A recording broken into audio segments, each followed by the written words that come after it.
ও দয়ার মালিক, এ দুনিয়ার আযাব সহ্য করতে পারবো না,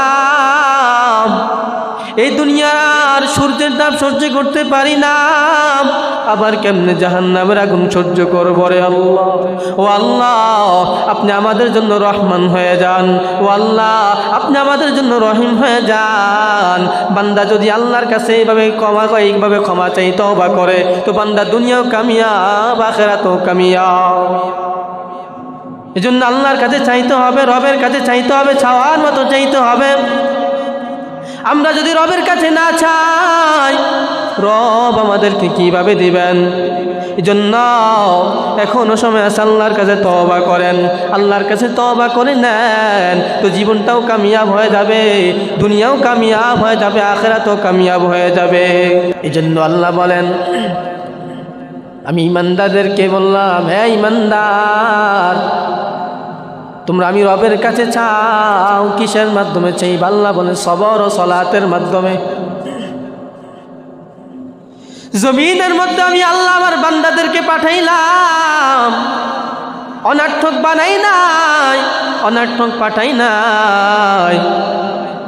আমি আমার বান্দাকে দুনিয়ার মধ্যে পাঠাইলাম আমি রবের ইবাদতের জন্য, রবের ইবাদতের জন্য, রবের ইবাদতের জন্য। কোরআনের এক আয়াতে আল্লাহ বলেন, ইয়া আইয়ুহাল্লাযীনা আমানু রুকউ ওয়াসজুদু ওয়া'বুদু রাব্বাকুম। হে দুনিয়ার মুমিন, তোমরা তাকওয়া অর্জন করো তথা আমি আল্লাহকে ভয় করো। রুকু করবা আমি আল্লাহকে করো, সিজদা করবা আমি আল্লাহকে করো। রব্বাকুম, একমাত্র আমি রবের জন্য, কোনো বান্দার জন্য নয়। কিন্তু দুনিয়ার ইবাদত এখন বান্দার জন্য হয়ে গেছে, কেন জানি না। দুনিয়ার ইবাদত হবে আল্লাহর, আর আদর্শ হবে মদিনাওয়ালা নবীর আদর্শ। এই দুনিয়ার মুসলমান, এই দুনিয়ার মধ্যে কয়দিন থাকবো জানি না। আমাদের আমলের কোনো মূল্য নাই। কি নিয়ে আমরা রবের সামনে দাঁড়াবো? কি নিয়ে আমরা রবের সামনে দাঁড়াবো? আমরা তো চিল্লায়া চিল্লায়া বলি যে হাসরের ময়দানে নবী আমাদেরকে সুপারিশ করবে। হাসরের ময়দানে যে নবী আমাদের জন্য সুপারিশ করবে, কি দিয়ে সুপারিশ করবে? হাসরের ময়দানে যখন আমার নবী সিজদারত অবস্থায় থাকবে, তখন আল্লাহ বলবে, এই মুহাম্মদ সিজদা থেকে ওঠেন। ও পয়গম্বর, আপনি সিজদা থেকে উঠেন, সিজদা থেকে উঠে আপনার উম্মতদেরকে জান্নাতে দেন। আমার নবী সিজদা থেকে উঠবেন। সিজদা থেকে উঠার পর আল্লাহ বলবে, এই পয়গম্বর, আপনি যে আপনার উম্মতদেরকে জান্নাতে দিবেন, আপনি আপনার উম্মতের আমল নামাটা একটু হাতে নেন।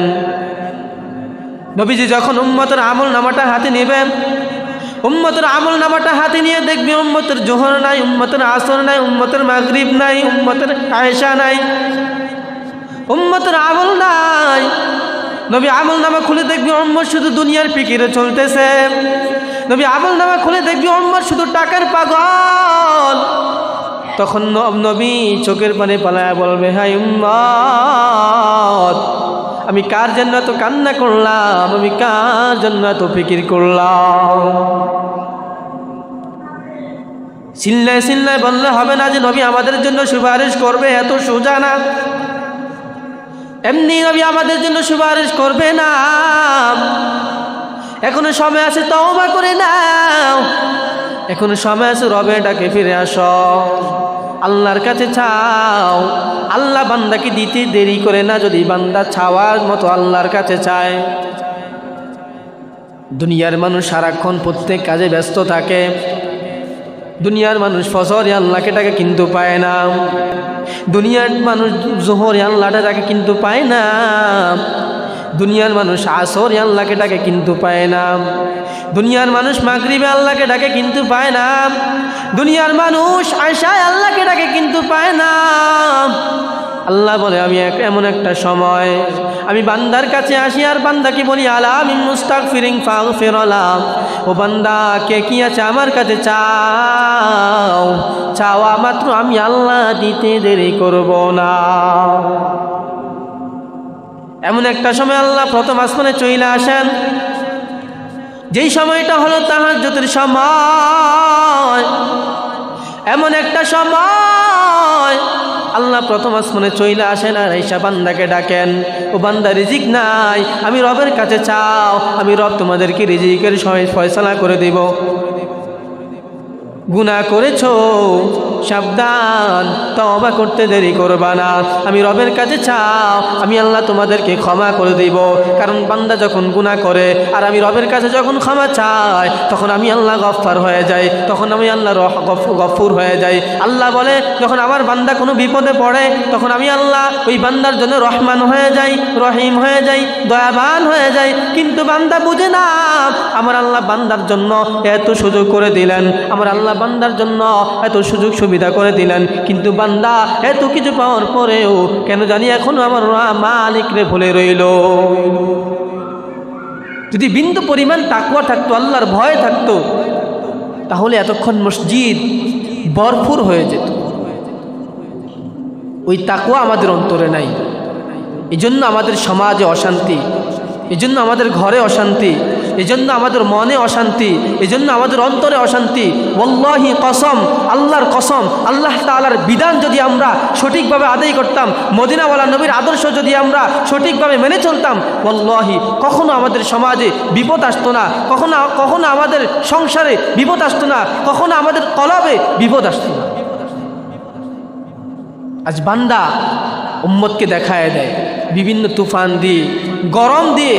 এই যে গত কয়েকদিন কি পরিমাণ গরম, এই সূর্যের তাপ আমরা সহ্য করতে পারি না, অথচ দুনিয়ার সূর্যটা জমিন থেকে 9,30,00,000 মাইল উপরে সূর্য, ওই সূর্যটা জমিনের দিকে উল্টা পিঠ দেওয়া, উল্টা পিঠ, ওই উল্টা পিঠের নিচে আলাদা করে একটা জালি বসানো।